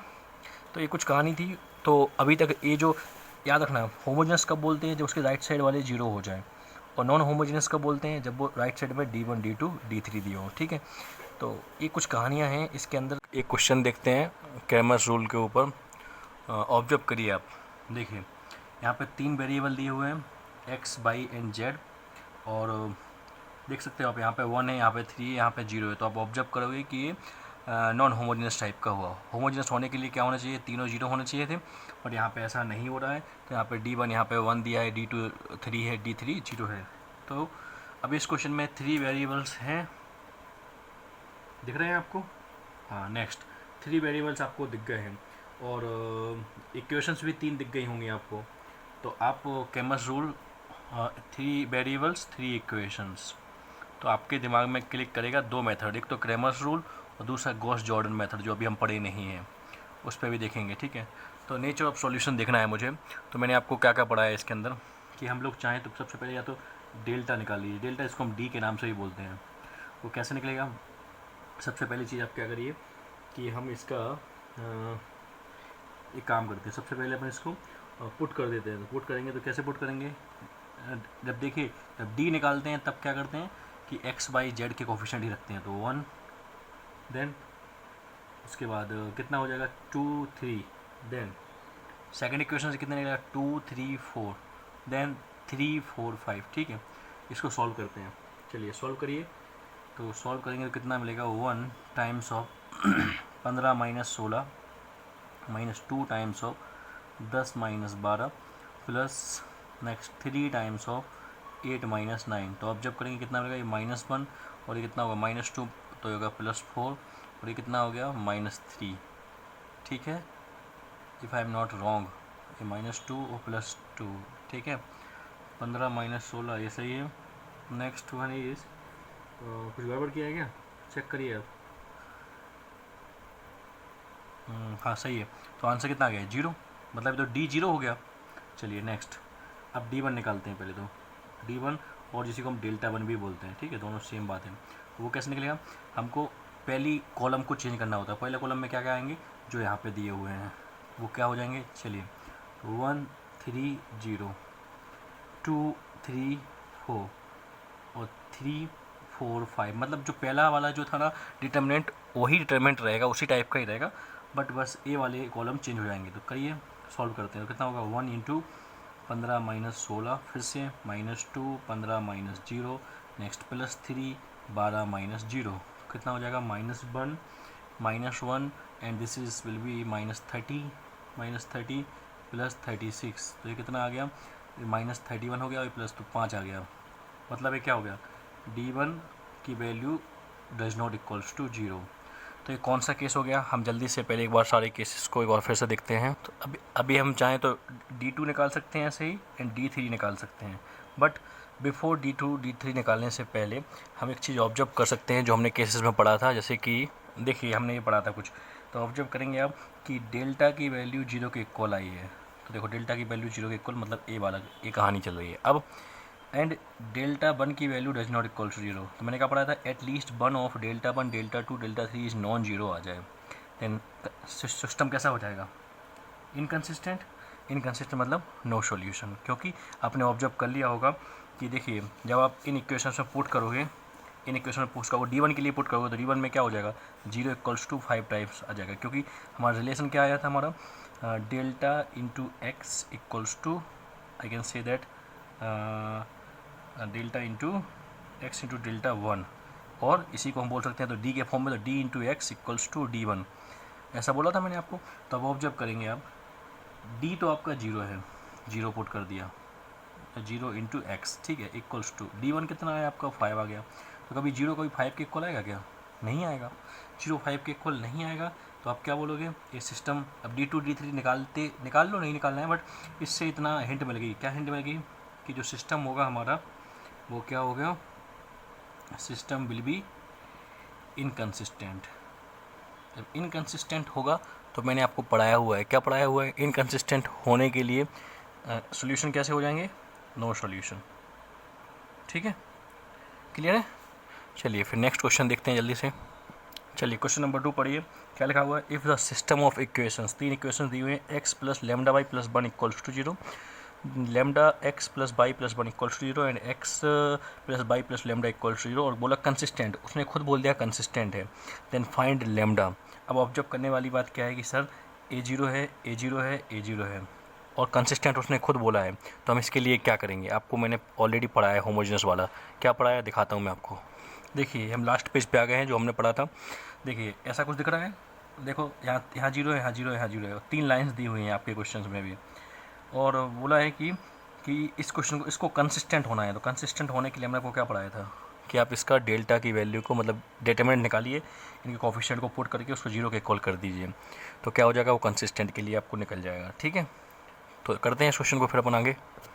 तो for system to be consistent, delta या फिर डी जिसको हम बोलते हैं उसको हम 0 के इक्वल कर देंगे, तो क्या मिलेगा हमको, पुट कर दीजिए 1 1 -3 नहीं, क्या मिलेगा 1 लेमडा एंड 1, 3 लाइंस जो दी थी, ठीक है। और फिर क्या दिया हुआ था हमको, डेल्टा एक्स, तो डेल्टा बोल रहा हूँ, लेमडा 1 1 लेमडा इक्वल्स टू 0, कर दीजिए, सॉल्व कर लेना, सॉल्व तो आप कर ही लेंगे। तो इसको आप सॉल्व करेंगे, we will get, I think solve करना इसको ऐसा मिलेगा कुछ, लेमडा -1 का whole square and lambda +2 equals to 0।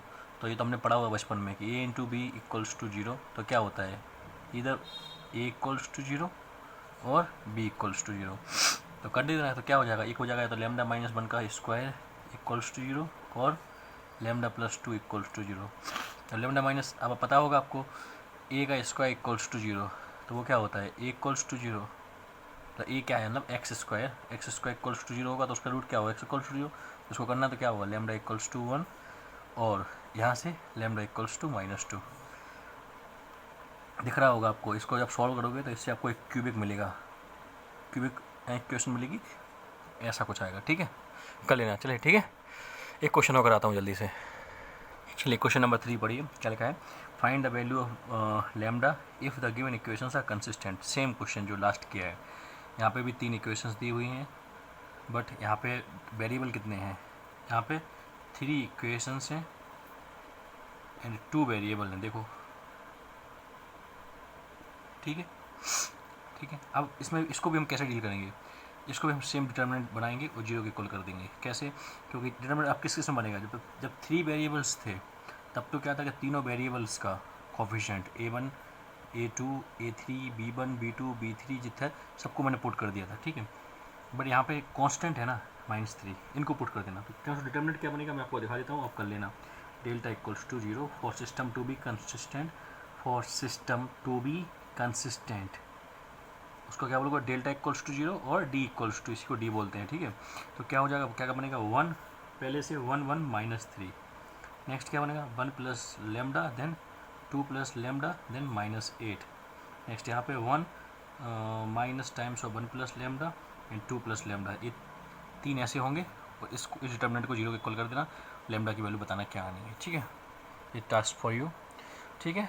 चलिए नेक्स्ट देखते हैं आगे, ठीक है। नेक्स्ट मेथड पढ़ते हैं हम, that is called matrix method, इसका नाम है गॉस जॉर्डन मेथड, ठीक है। तो ए बी सेम उसी के लिए वैलिड है, किसके लिए, जहाँ पे 3 इक्वेशंस हों एंड 3 वेरिएबल्स हों, ठीक है। जो मैंने अभी आपको कैमस रूल्स में पढ़ाया था ना, वहीं पे सेम ये मैट्रिक्स मेथड भी कर सकते हैं, बट ये कैसे करते हैं आपको मैं दिखाता हूँ, जिसके लिए आपको इनवर्स का थोड़ा नॉलेज होना चाहिए। इनवर्स हम आपको ऑलरेडी पढ़ा चुके हैं। तो मैंने बोला let a1x plus b1y plus c1z equals to d1, a2x plus b2y plus c2z equals to d2 और a3x plus b3y plus c3z equals to d3। तो आप देखेंगे 3 इक्वेशंस, ठीक है। अब 3 इक्वेशंस हमको दी हुई हैं, तो हमको क्या करना होता है, मैट्रिक्स बनानी होती है। मैट्रिक्स कैसे बनती है मैं आपको दिखाता हूँ। इस पूरे सिस्टम को, मतलब 3 इक्वेशंस, 3 अननोन को, और ये कांस्टेंट भी है चौथा, इनको हम कन्वर्ट कर देते हैं कैसे, देखो ए, एक मैट्रिक्स लेता हूँ मैं ए, तो ये होगा ए, क्या हो गया, आपको एक्स वाई जेड के जो भी एक्स वाई जेड है उनके कोफिशिएंट को रख देना है। तो इतना हो जाएगा A1 B1 C1, नेक्स्ट क्या होगा A2 B2 C2, next A3 B3 C3।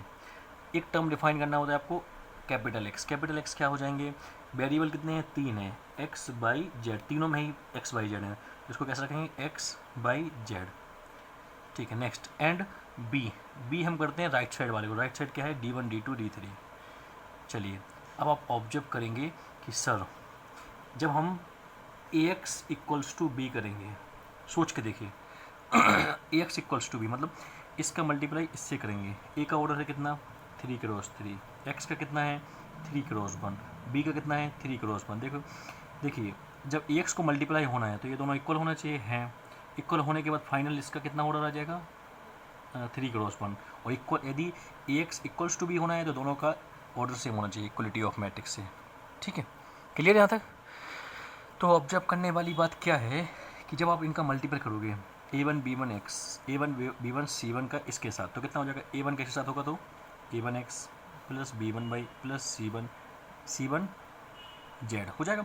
और जब आप इसको कंपेयर करके लाओगे तो एक मैट्रिक्स बनेगी, उस मैट्रिक्स का इक्वल करोगे D1 से, तो फाइनली फर्स्ट इक्वेशन मिल जाएगी। Similarly A2x plus B2y plus C2z equals to D2, second equation मिल जाएगी। A3x plus B3y plus C3z equals to D3, तीसरी इक्वेशन मिल जाएगी, ठीक है। तो ये जो मैंने किया हुआ है x इक्वल्स टू बी, ये जो मैंने डिफाइन किए हैं ये सिर्फ इसी मैट्रिक्स को तोड़ के लाया हूँ मैं, ठीक है। इसका रूल्स क्या होते हैं, रूल्स में पढ़ाने से पहले कुछ टर्मिनोलॉजी हैं वो अपन जान लेते हैं 1 बाई 1, कि जो इसमें क्वेश्चंस में आपको टकराएंगे, आप बोलोगे सर ये क्या है, तो मैं सबको आपको 1 बाई 1 बता देता हूँ, ठीक है।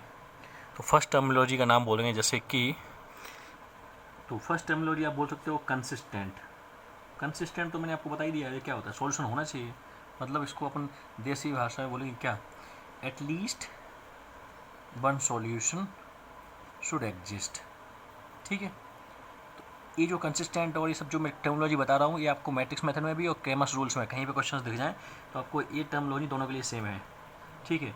नेक्स्ट एक हो जाए इनकंसिस्टेंट, तो इनकंसिस्टेंट तो आपको पता ही है क्या होता है, कि उसका कोई सॉल्यूशन नहीं होना चाहिए, नो सॉल्यूशन, ठीक है। तीसरा यहाँ पर लिखता हूँ मैं, ठीक है, यहाँ के बाद यहाँ पर तीसरा मैंने बोला होमोजेनियस इक्वेशंस।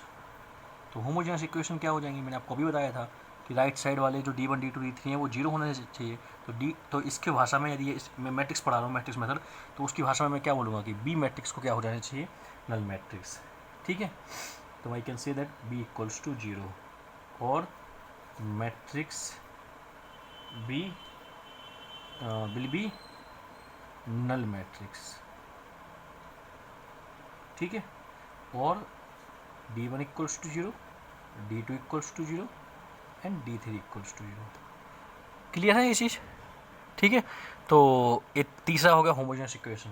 ठीक है, तो इसका एग्जांपल मैं आपको ऑलरेडी बता चुका हूँ, फिर भी एग्जांपल आपको देखना चाहो जैसे देख सकते हो, x plus 2y minus 5z equals to 0, minus 2x plus 3y minus z equals to 0, x minus 2/5y plus 6z equal to 0। देखो तीन वेरिएबल्स हैं, बट यहाँ पर राइट साइड में सब जीरो है, कांस्टेंट वाले सब जीरो हैं। तो ये कौन सी इक्वेशंस हो गई ये? इन इक्वेशंस को क्या बोलोगे आप? Homogeneous equations. ठीक है, कोई डाउट यहाँ पे?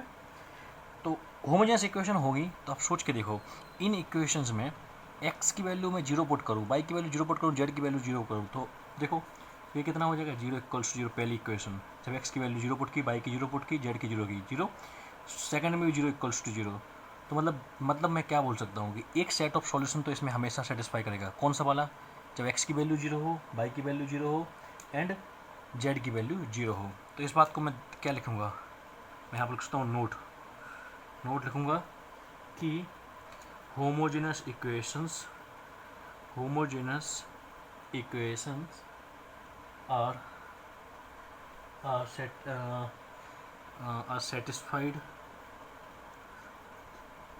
by one set of solution। कौन सा सॉल्यूशन होगा वो होगा कौन सा? That is always satisfied by one set of solution, that is x equal to 0, y equals to 0 and z equals to 0। तो x equals to 0, y equals to 0, z equals to 0, इसको बोलते हैं हम ट्रिवियल सॉल्यूशन। कोई doubt यहाँ पे? नहीं होना चाहिए। चलिए नेक्स्ट आगे बढ़ते हैं हम, फिर फोर्थ पॉइंट देखते हैं। तो फोर्थ पॉइंट में हम लिख सकते हैं ट्रिवियल सॉल्यूशन। तो ट्रिवियल सॉल्यूशन आप समझ गए होंगे क्या कौन सा होता है वो?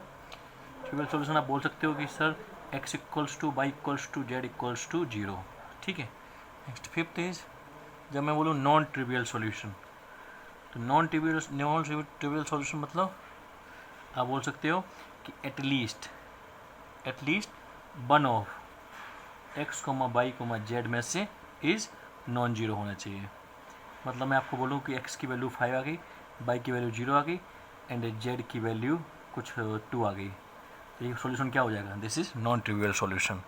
ठीक है, ये टर्म्स हैं कुछ, आपको क्वेश्चंस में दिखेंगे तो आपको ये समझ में आना चाहिए क्या है। ठीक है, next sixth one is I can say that non homogeneous equations. Non homogeneous आपको समझ में आ गया होगा। नॉन होमोजेनियस इक्वेशन मतलब वही इक्वेशन जो अभी अपन ले रहे थे, कौन सी? a1x plus b1y plus c1z equals to 0, a2x plus b2y plus c2z equals to d2, then a3x plus b3y plus c3z equals to d3। और हम क्या कर सकते हैं? For non homogeneous equation matrix B is not null matrix. ठीक है, जो हमने मैट्रिक्स B को नल मैट्रिक्स लिया था होमोजेनस के लिए, नॉन होमोजेनस में क्या होगा? नल मैट्रिक्स नहीं होगा। ठीक है, तो this is all about some I can say that terminologies जो हमको क्वेश्चंस में दिखेंगी। ट्रिवियल सॉल्यूशन क्या होता है, नॉन ट्रिवियल सॉल्यूशन क्या होता है, ये सब आपको पता होना चाहिए। ठीक है, एक और लिख सकते हैं, that is infinitely many solutions. ये तो आपको पता ही है ये क्या होता है। This is trivial plus non trivial solution का सम। ठीक है, तो दिस इज ऑल अबाउट पूरी कहानी जो हमने बताई अभी तक कि, और आप यूनिक सॉल्यूशन तो आप जानते हो। यूनिक सॉल्यूशन मतलब एक सेट ऑफ सॉल्यूशन, मतलब मैं बोलूँ x की वैल्यू 2, y की वैल्यू 2, z की वैल्यू 2, ये क्या हो गया? एक यूनिक सॉल्यूशन हो गया। ठीक है। नेक्स्ट नो सॉल्यूशन मतलब उसका कोई सॉल्यूशन ही नहीं होगा, ठीक है। तो ये हो गया हमारा मैट्रिक्स मेथड या फिर कैमस रूल के लिए आपको ये टर्मिनोलॉजीज क्वेश्चंस में फेस करनी पड़ेगी, तो मैंने आपको सब बता दी। अब बात कर लेते हैं हम solving procedure of matrix method, जिसको हम बोलते हैं गॉस जॉर्डन मेथड और गॉस जॉर्डन मेथड। ये कोई साइंटिस्ट थे, गॉस अलग हैं और जॉर्डन अलग हैं, इन दोनों ने मिल के बनाया, ठीक है। तो गॉस जॉर्डन मेथड है। चलिए इसका हम देख लेते हैं। अब आई कैन से दैट प्रोसीजर क्या है सॉल्व करने का। तो आपने क्या निकाल लिया था, Ax इक्वल्स टू बी निकाल लिया था। चलिए अब आपको पता चल गया था कि Ax इक्वल्स टू बी जो हमारा था, इसको इक्वेशन 1 में ले लूँ तो यहाँ पे A जो था 3x3 की मैट्रिक्स थी, X जो था 3x1 की थी, और इन दोनों का फाइनल ऑर्डर कितना आ जाएगा 3x1 का, और A जो कितनी थी 3x1 थी ऑलरेडी, ठीक है। चलिए अब मैं क्या करता हूँ, मल्टीप्लाई एडजॉइंट ए से मल्टीप्लाई कर देता हूँ both sides of A, both side of equation 1। तो कितना हो जाएगा, दिस विल बी हो जाएगा adjoint A into x equals to adjoint A into B, ठीक है। चलिए कोई बात नहीं।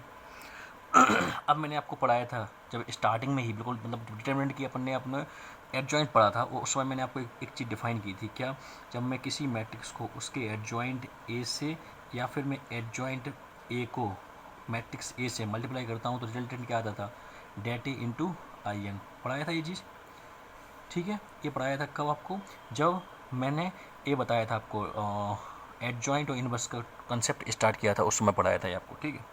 तो इक्वेशन नंबर 2 में adjoint A into det A वो किसके इक्वल हो जाएगा, this will be det A into I n next into x, ठीक है। चलिए बहुत बढ़िया।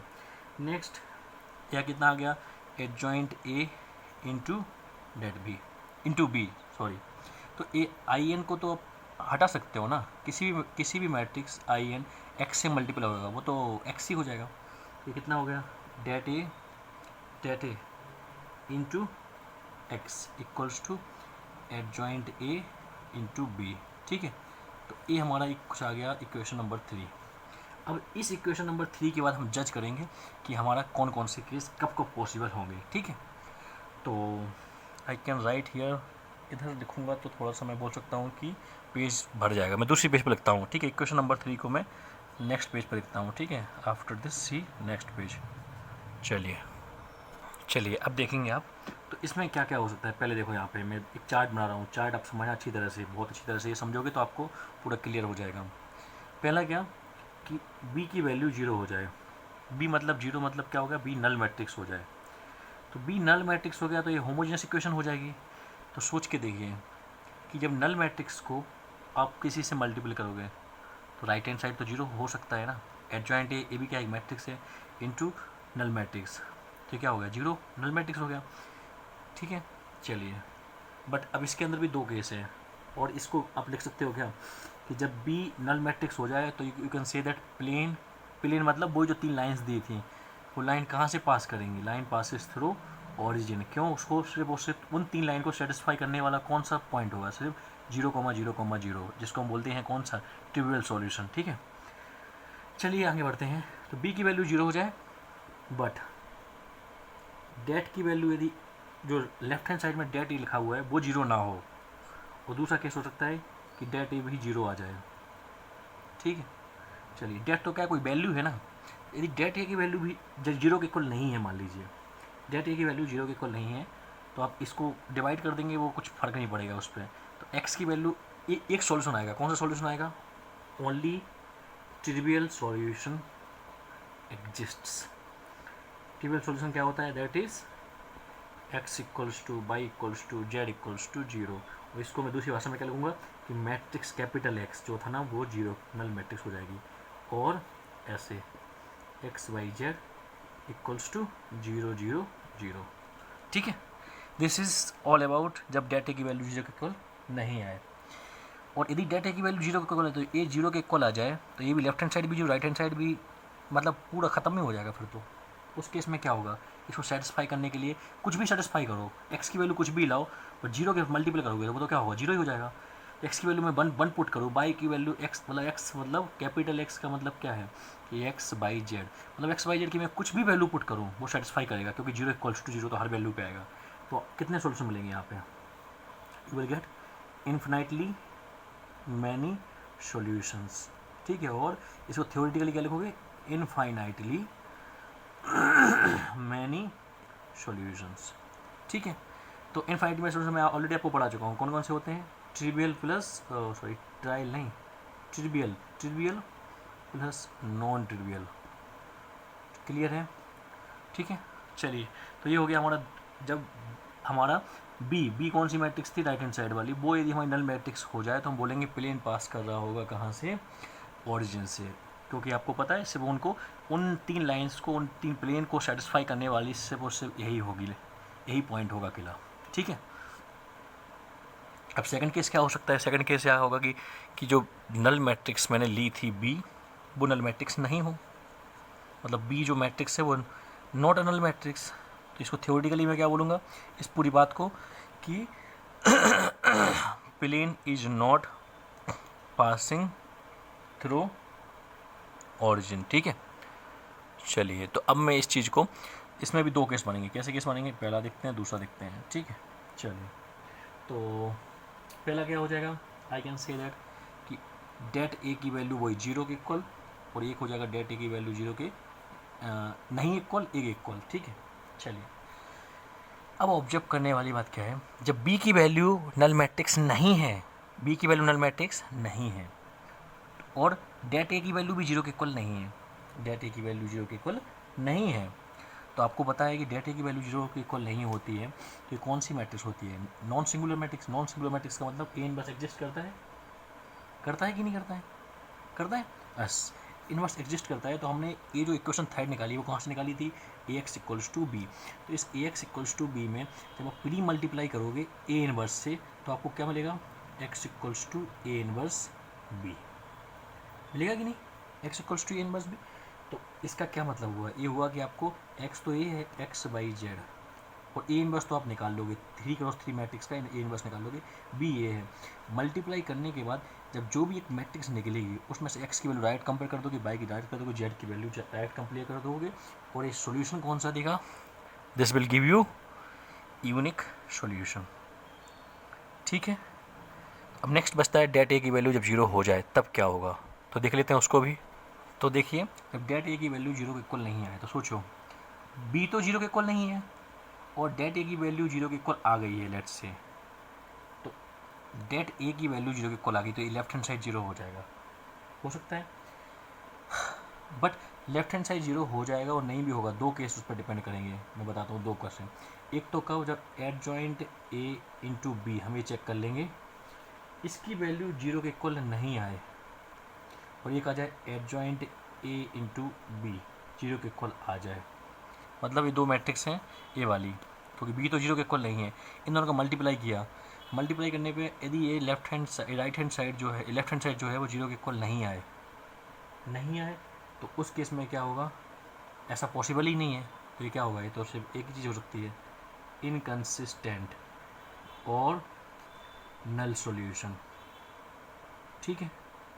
और यदि add joint A into det B, इसकी वैल्यू 0 के इक्वल आ जाए, 0 मतलब नल मैट्रिक्स इक्वल आ जाए, ये क्या है, 0 मतलब नल मैट्रिक्स की बात चल रही है, तो यहाँ पे कौन से केस मिलेंगे, जो आपको 2 केस मिलते थे ना वहाँ पे क्रेमर्स रूल में लास्ट में, याद है, जब delta equals to 0, delta 1, delta 2, delta 3 इक्वल्स टू 0, ये सब इक्वल हो जाती थी, तो फिर कौन सा केस मिलते थे, 2 मिलते थे यहाँ पे, कौन कौन से, इन्फिनाइटली सॉल्यूशन और no solution, case number 3 of Cramer's rule, ठीक है। तो this is all about the, I can say that matrix method. तो ये आपको एक बार अच्छी तरह से बना के देख लीजिए कॉपी पे और प्रैक्टिस करिए, ठीक है, कैसे कैसे मैंने सोचा है, कैसे कैसे मैंने आपको बताया है, सब कुछ आप सोच लीजिए, इसके अकॉर्डिंगली आपको क्वेश्चंस को जज करना पड़ेगा, ठीक है।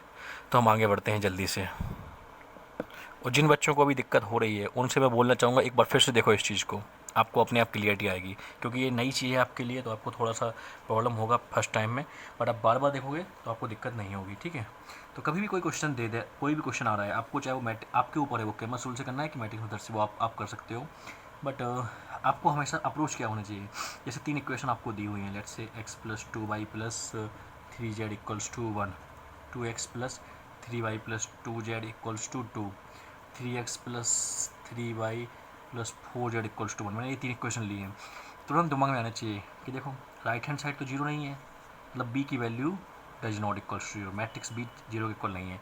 अब ये वाला पूरा ख़त्म हो गया, इधर का ये पूरा पोर्शन ख़त्म हो गया। अब आने यहाँ पे, अब यहाँ पे आना है तो तुरंत हमको वहाँ पे भी 2 चीज़ें होती हैं, डेट ए की वैल्यू जीरो के इक्वल होनी चाहिए, डेट ए की वैल्यू जीरो के इक्वल नहीं होना चाहिए। तुरंत डेट ए निकाल लो। अब डेट ए निकालोगे कुछ आपको -7 आएगा, जो कि जीरो के इक्वल नहीं हुआ, मतलब ए वाला केस पूरा ख़त्म हो गया, ये सब केस ख़त्म हो गया। अब कौन सा बचा, ए वाला। अब मतलब तुम समझ जाओगे आंसर तुम्हारा यूनिक सॉल्यूशन ही आना है, ठीक है। यूनिक सॉल्यूशन कैसे आएगा, क्योंकि अब डेट ए की वैल्यू जीरो के इक्वल नहीं है, मतलब ए इन्वर्स तो एग्जिस्ट कर जाएगा, तो ए इन्वर्स एग्जिस्ट कर जाएगा, तो ए एक्स इक्वल्स टू बी लिखा हुआ है, तो एक्स की वैल्यू कितनी हो जाएगी, ए इन्वर्स इंटू बी। अब ए इन्वर्स इंटू बी निकालना है तो अब वो तो आप निकाल सकते हो भाई, ए इन्वर्स तो मैंने आपको बताया कैसे निकालते हैं, adjoint A by det A से, तो ए अलग एक मैट्रिक्स आएगी, और बी आपको पता है, बी तो कहाँ दिख रहा है, देखो 1 2 1, बी कौन सी मैट्रिक्स हो गई, 1 2 1 3 क्रॉस 1 की, और ए इन्वर्स आप इनका निकाल सकते हो, क्योंकि आपकी ए क्या है, ए आपकी 1 2 3 2 3 2 3 3 4, ठीक है, क्लियर है। तो आपको ऐसे सोचना है क्वेश्चंस में, जब आप क्वेश्चंस कर रहे होंगे, ठीक है। तो अप्रोच आपको समझिए और क्वेश्चंस को आप ऐसे डील करेंगे, जैसे मैंने आपको एक क्वेश्चन दिखाया है, एकदम सिंपल क्वेश्चन लिया और मैंने आपको बस तुरंत दिखा दिया कि आपको सोचना कैसे है। तुरंत आपने जस्टिफाई किया कि बी की वैल्यू यहाँ पे जीरो के इक्वल नहीं थी, फिर बी की वैल्यू जीरो के इक्वल नहीं थी, फिर आपने देखा कि हमको डेट ए की वैल्यू से हम आइडेंटिफाई करते हैं कहाँ पे हम जाएंगे, तो डेट ए देखा तो वो भी जीरो के इक्वल नहीं आया, तो डेट ए की वैल्यू जीरो के इक्वल नहीं आई, तो हम समझ सकते हैं कि finally A x equals to B type का होगा, और एक्स की वैल्यू ए इनवर्स बी होगी, और सॉल्यूशन कितना होगा इसका, फाइनल सॉल्यूशन क्या होगी, यूनिक सॉल्यूशन, ठीक है। अब तो value unique X Y Z की वैल्यू भी चाहिए, तो उसके लिए आपको क्या करना होगा, X equals to A inverse by A inverse B करना होगा, और एक्स तो पता ही आपको क्या हो जाएगा, एक्स वाई जेड, ठीक है, और ए इनवर्स से यहाँ मल्टीपल कर देना, दोनों को इक्वल कर देना, एक्स वाई जेड की यूनिक वैल्यूज़ आपको मिल जाएंगी। तो यहाँ तक किसी को डाउट नहीं होना चाहिए, ठीक है। समझ लीजिए आप अच्छी तरह से और नोट कर लीजिए इसको अच्छी तरह से, ठीक है। चलिए फिर हम कुछ आगे बढ़ते हैं। तो आप समझ गए थे, यहाँ पे कोई दिक्कत नहीं होना चाहिए। यहाँ पे आप मल्टीपल करोगे तो आपको एक ए इनवर्स मैट्रिक्स का बी से मल्टीपल करोगे तो आपको 3 क्रॉस 1 की ही मैट्रिक्स आएगी, 3 क्रॉस 1 की मैट्रिक्स आएगी, तो उसमें कुछ वैल्यू लिखी होंगी, तो लेफ्ट हैंड साइड पे क्या होगा, एक्स बाई जेड, और राइट हैंड साइड पे कुछ वैल्यूज होंगी, डायरेक्ट कंपेयर हो जाएंगे एक्स बाई जेड की, ठीक है। तो वो जो वैल्यू मिलेंगी वो आपको क्या देगा, यूनिक सॉल्यूशन दे देगा, ठीक है। तो मैं आपको और क्वेश्चंस देखता हूँ आगे जल्दी से। चलिए क्वेश्चन नंबर 2 देखिए, तो इसको कैसे देखेंगे हम, चेक वेदर इक्वेशन सोव्स which of the following, option दिए हुए हैं, only 1 solution, only 2 solution, no solution, infinitely many solution. तो इस क्वेश्चन में हमको सिर्फ चेक करना है, हमको सॉल्यूशन नहीं बताना है।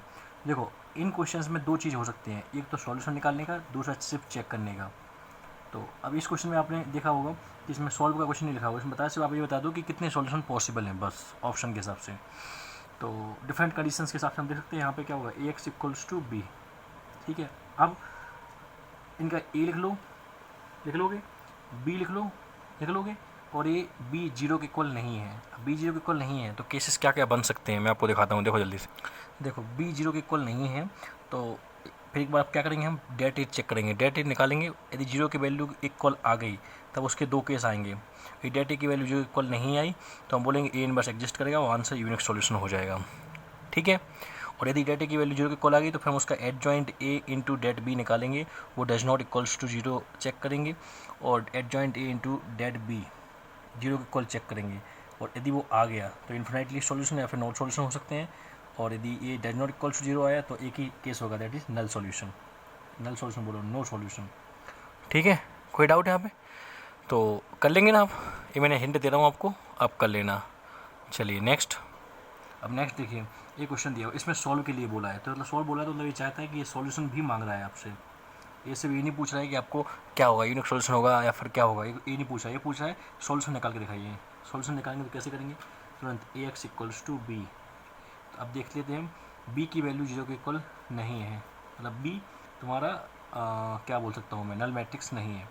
अब ए डेट निकाल लो पहले, डेट ए कितना होगा, 1 1 1 1 माइनस 1 1 2 1 माइनस 1, चेक करिए कितना आएगा ये ए।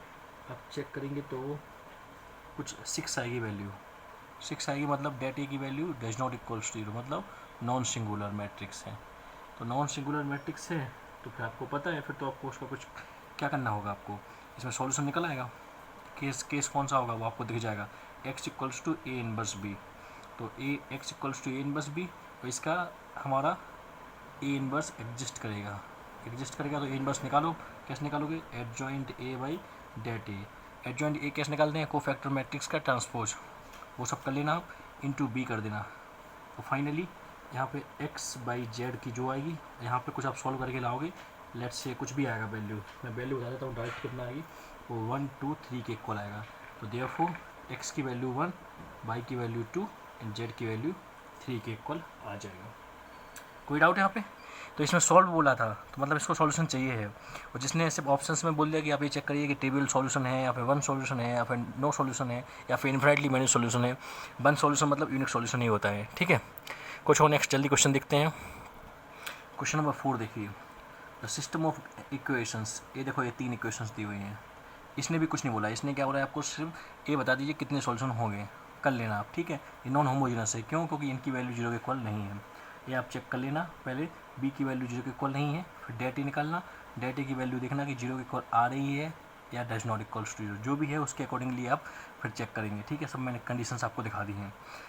Next question number 5, question number 5 ने क्या बोला है कि given set of solution follows which of the following. तो देखो इनमें सब में 0 है, तो 0 है मतलब ये कौन सा वाला हो गया, ये हो गया तुम्हारा बी इक्वल्स टू 0 वाला।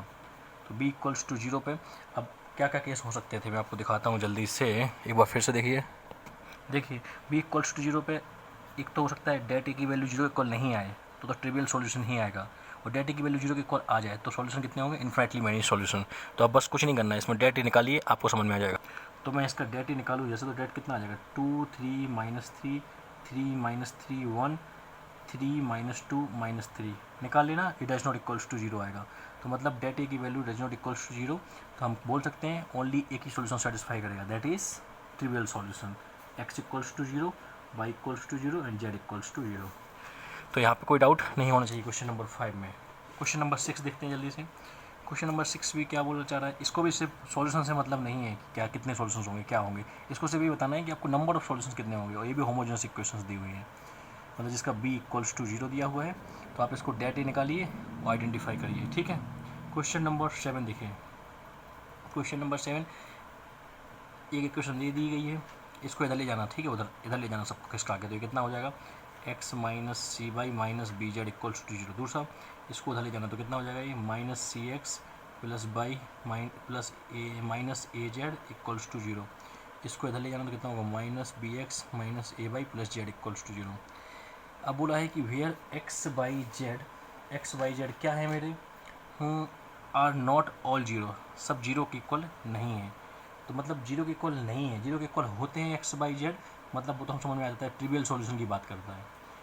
जब एक्स बाई जेड की 0 के इक्वल नहीं है तो मतलब किसकी बात कर रहा है, नॉन ट्रिवियल सॉल्यूशन की। और नॉन ट्रिवियल सॉल्यूशन के लिए आपको पता है कि डेट ए की वैल्यू आपको क्या करना है, 0 के इक्वल कर देना है, आपको कुछ नहीं करना है। इस क्वेश्चन में आप एक्स बाई जेड के कोफिशिएंट को संभालिए और डेट में पुट करिए और 0 के इक्वल कर दीजिए, और उसके बाद आपको ये वैल्यू निकालनी है, क्या, summation of a square plus 2 product of a. तो क्या लिखा हुआ है, ये लिखा हुआ है कि a square plus b square plus c square plus 2, ये समेशन को ऐसे तोड़ते हैं हम, जब 3 के हों तो 3 तक जाएगा, और ये प्रोडक्ट का साइन है, तो ये प्रोडक्ट का साइन है, पाई नहीं प्रोडक्ट है, इसको कैसे तोड़ते हैं, ए बी सी, ठीक है। इसकी वैल्यू को आपको चेक करना है, कर लेंगे। तो इसके साथ हमारा आई कैन से दैट ये टॉपिक लगभग कंप्लीट होता है, ठीक है। नेक्स्ट एक आध और देख लेते हैं, चलिए 2 क्वेश्चन और देखिए। क्वेश्चन नंबर 8, इसने भी सॉल्व बोला है, सॉल्व मतलब इसको सॉल्यूशन चाहिए, ठीक है। सॉल्यूशन मतलब निकालना भी पड़ेगा आपको, निकालेंगे कैसे, और ये होमोजेनस इक्वेशन नहीं है, नॉन होमोजेनस है, क्योंकि बी मैट्रिक्स जो है मेरा डज नॉट इक्वल्स टू 0 है। बी मैट्रिक्स के एलिमेंट कितने हैं, 6 14 30 दिए हुए हैं, ठीक है। तो आप कुछ नहीं करेंगे, एक्स इक्वल्स टू बी कीजिए, ठीक है, और b की value does not equals to 0 है। तो 2 केस हो सकते हैं, एक आपको डेट ए की वैल्यू 0 चेक करनी होगी, दूसरा आपको चेक करना होगा det की value does not equal to 0। ये det की value does not equal to 0 तब तो ये ए इनवर्स एग्जिस्ट करेगा, और ए इनवर्स एग्जिस्ट करेगा तो answer x equals to A inverse b के फॉर्म में आ जाएगा और आप x y z निकाल सकते हो। ठीक है, यदि det की वैल्यू 0 के इक्वल नहीं होगी तब क्या होगा, इसमें दो केस बनेंगे। एक क्या, एडजॉइंट ए इंटू बी या तो डज नॉट इक्वल्स टू 0 होगा या फिर adjoint A into B equals to 0 होगा। तो डज नॉट इक्वल्स टू 0 होगा, दिस इज इनकन्सिस्टेंट, मतलब नो सॉल्यूशन होगा। ठीक है, और डज नॉट और इक्वल्स टू 0 होगा तो इसमें इन्फिनिटली मैनी सॉल्यूशन और नो सॉल्यूशन। ठीक है, ये आपको करना है। सिमिलरली क्वेश्चन नंबर 9 है, ये भी आपके लिए मैं छोड़ रहा हूँ, कोई भी डाउट हो आप मेरे से पूछ सकते हैं। इसमें 3 केस दे रहा है कि 2x plus P Y plus 6z equals to 8, x plus 2y plus Q Z equals to 5 ये दिया हुआ है। बोला पी एंड क्यू की वैल्यू फाइंड करिए। 3 केस बनाने पड़ेंगे। एक क्या, जब नो सॉल्यूशन हो उसके लिए क्या कंडीशन होती है वो लगाना। दूसरा यूनिक सॉल्यूशन के लिए क्या कंडीशन होता है, वो इन्फिनिटली मैनी सॉल्यूशन के लिए क्या होता है वो सब आपको चेक करना पड़ेगा। ठीक है, चलिए फिर नेक्स्ट। और एक खास बात, इस क्वेश्चन में यदि मान लीजिए आपने adjoint A into B equals to 0 करना, आपने देखा det ए की वैल्यू 0 के इक्वल आ गई। ठीक है, उसके बाद यदि आपको ए वाली कंडीशन को एराइज हुई तो इस पर इसको भी आप कैसे सॉर्ट आउट करते हो, मैंने पढ़ा दिया है ऑलरेडी, देख लेना। आप क्या पढ़ाया था मैंने आपको, वही वाला जो प्लेन्स वाले।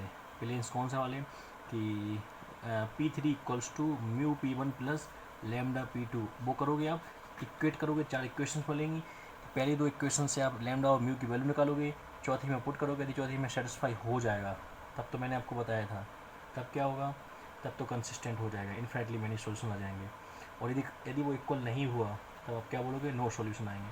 तो आप ये पूरी चीज़ें ढंग से रिवाइज करिए आप, जो जो मैंने पढ़ाया है, क्योंकि ये थोड़ा सा आपको लेंदी लगेंगे, बट आप जितनी प्रैक्टिस करोगे उतना आपके लिए फ़ायदा होगा। ठीक है, चलिए नेक्स्ट फिर। ठीक है बच्चों, तो आपको अच्छे से अच्छी प्रैक्टिस करनी है इन सारे क्वेश्चंस की। These are quite important questions और बहुत ही अच्छे अच्छे क्वेश्चंस मैंने आपको करा दिए हैं, और इसके साथ ही हम यहाँ पे कंप्लीट करते हैं। ठीक है, चलिए फिर। ठीक है, इसके साथ हमारा मैट्रिसेस कंप्लीट होता है, और मैं बोलना चाहूँगा कि आप लोग जितनी ज़्यादा प्रैक्टिस करेंगे उतना आपको अच्छे से अच्छा समझ में आएगा। और जिसको भी कोई दिक्कत हुई है किसी भी टॉपिक में, मैं बोलूँगा आपको दोबारा से वीडियो देखिए, आपके पास वीडियो अवेलेबल है, दोबारा से देखिए, आपको सब डाउट्स क्लियर हो जाएंगे। फिर भी डाउट आपके रहते हैं तो आप मेरे को कमेंट सेक्शन में बताइए, और अपने दोस्तों को भी मेरे चैनल के बारे में बताइए। और मैं जो हमेशा बोलता हूँ कि कम से कम अपने 10 दोस्तों के साथ शेयर करिए, उनसे सब्सक्राइब करने के लिए बोलिए, क्योंकि मैं चाहता हूँ कि जितने ज़्यादा बच्चे इसका बेनिफिट ले सकें और वो उन तक ये बात हमारी पहुँचना चाहिए। ठीक है स्टूडेंट्स, तो मैं आज का इस सेशन को कंप्लीट करता हूँ, और जिस किसी को भी कोई डाउट है आप मेरे से पूछ सकते हैं। ठीक है, तो stay safe, stay connected, thank you.